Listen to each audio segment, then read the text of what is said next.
You can incubate a lot of either negative things or positive things in sleep. This is getting too easy. Just sleeping sadhana. So coming awake to an alarm bell with a sudden start is not the best way to do your life.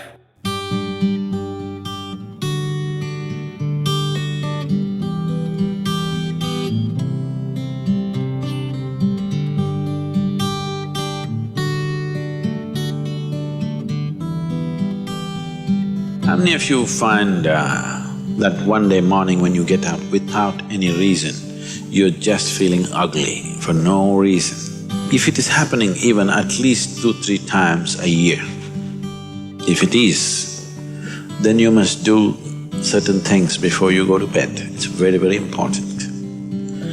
Because unconsciously, you need to understand this, you can incubate a lot of either negative things or positive things in sleep. Either pleasantness or unpleasantness, you can incubate very effectively, uninterrupted in sleep. You can also incubate it in the day, but there are so many interruptions, it doesn't happen very efficiently. But if you have a tendency to go to bed in a certain way and you wake up in the morning really nasty for simply no reason, that means you're incubating things in the night very efficiently. Bad eggs. This is not just about psychological disturbances, it can cause major physiological problems over a period of time. It's important that you eliminate these things from your life.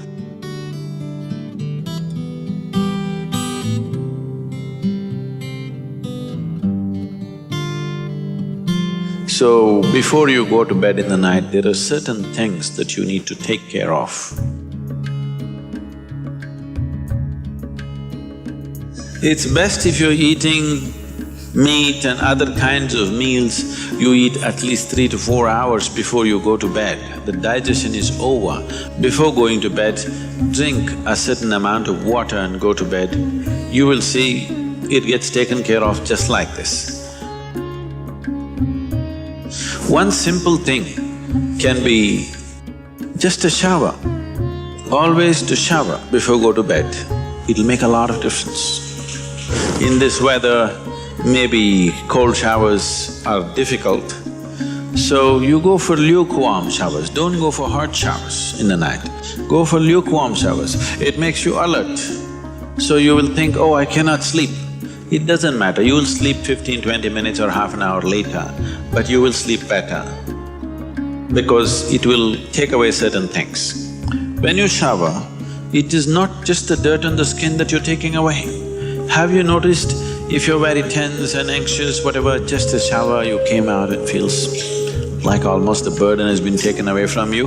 Have you not noticed this? So it's not just about washing the skin, a whole lot of things happen when water flows over your body. This shower is a very rudimentary buddhi shuddhi because over 70% of your body is actually water. If you run water over it, a certain purification happens, which is beyond cleaning the skin. One more thing if you want to do, you just light an organic oil lamp, a cotton wick, some oil, anything. What do you use here? Normal cooking oil. Linseed oil, rice bran oil or sesame oil, what do you have? Olive oil, fine. Any organic oil with a cotton wick, just burn one little lamp somewhere in the room where you sleep. You will see these things will completely disappear.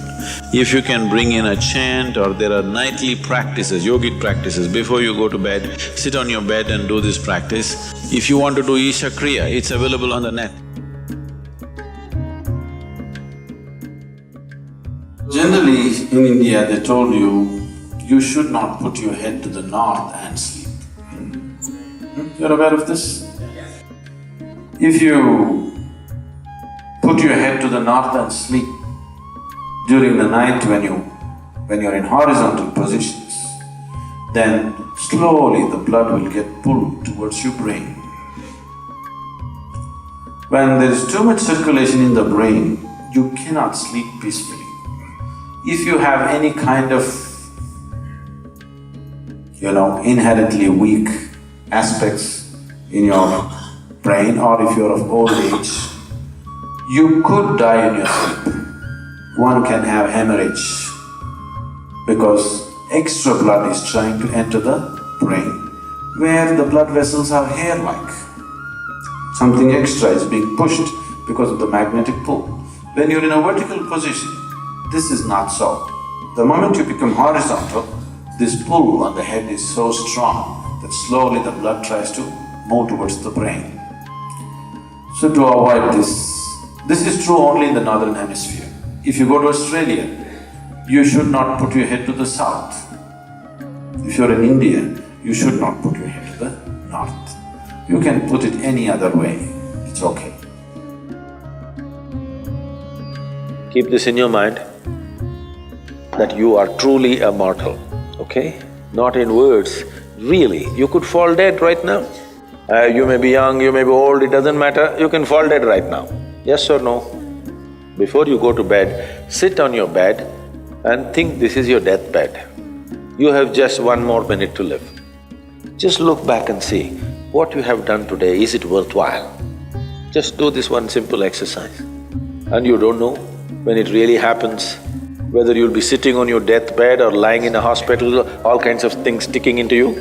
Who knows how it'll happen? But enjoy this every day, that you will sit on your deathbed, look back and see, today, the way I've handled these 24 hours, is it worthwhile? Because now I'm dying.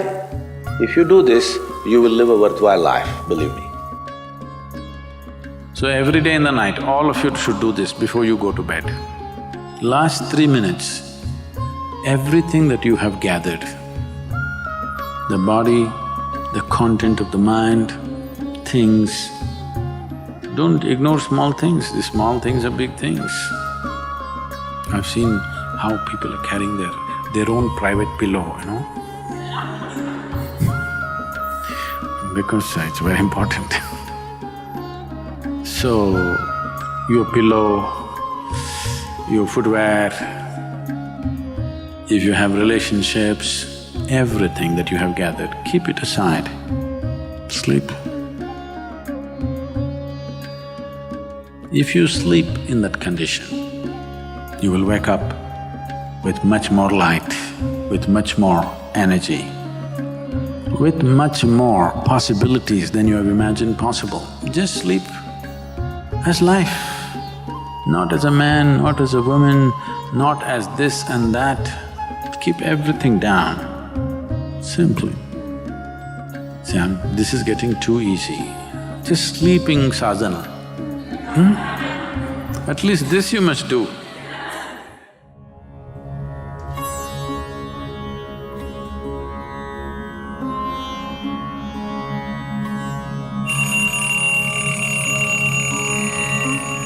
So what kind of sounds come awake to will determine the context of the day and the future of your life in many ways.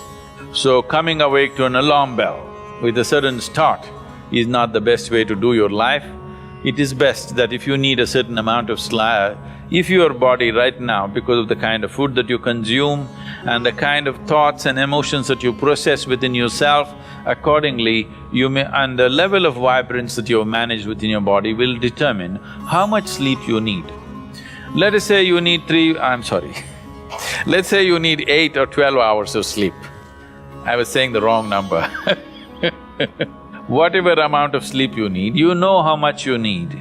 So you go to bed early enough so that you come awake naturally. If you're coming awake naturally, and suppose you have a doubt whether you will come awake or not, if you have a certain chant, if you've identified one of the Vairagya chants, you can use it.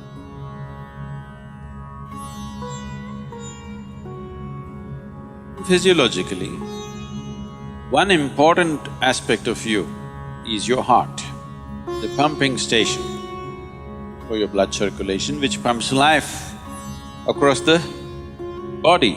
If this one thing doesn't happen, nothing happens. This starts from left side. So we told you, in India they have told you, when you wake up, you must roll to your right side and get up. Have they? Left side, if you roll and get up, bad things will happen to you. Did they tell you? Bad things are not about that.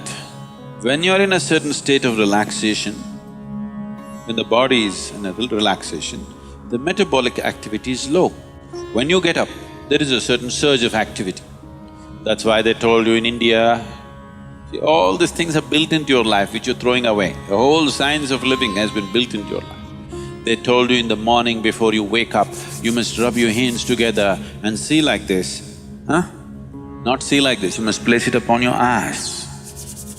You do this, you will see God. It's not about seeing God. If you rub these two things together, all the nerve endings, there's a heavy concentration of nerve endings in your hands. If you do this, the system comes awake immediately.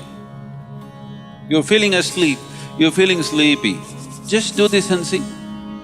Everything comes awake. So morning before you move your body, you get it awake first and then place it upon your eyes. Instantly a whole range of nerves connected with your eyes and the other aspect of your senses come awake. Before you move your body and your brain should be active. You shouldn't get up dumb, that's the idea. Understand? So you do that and then roll over to your right and get up. Today, if all of us go to bed, by tomorrow morning, nearly 250,000 people won't wake up. Natural death in the world. Suppose you wake up tomorrow, you guaranteed? Have you come with a guarantee card? No guarantee card. So suppose you wake up, let's say. Just do this much, I'm telling you, this is a simple first step to your spiritual process. Tomorrow morning, when you come awake, check, you really awake or you dead? If you're awake, it needs at least a little celebration. You don't have to get up and dance, at least you can smile, still on. 250,000 people died. They were like you and me, poof, they went off, isn't it? Wherever you look, they're not there. Here I am still, alive. One big smile, will you? I'm talking management, you know? Then if 250,000 people died, at least 3 to 5 million people lost somebody who's dear to them. You check those 3, 4, 5 people who matter to you, all of them alive today. One more big smile, hello? Will you or not? Alive. If suppose right now, we put a gun to your head, will you think it's a relief?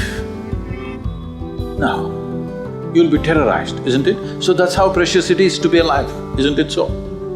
That's how precious it is for you to be alive. So tomorrow morning, 250,000 people died overnight, but you're still alive. Does it not at least deserve a big smile, I'm asking you? And all the people who matter to you are all alive today. One more big smile?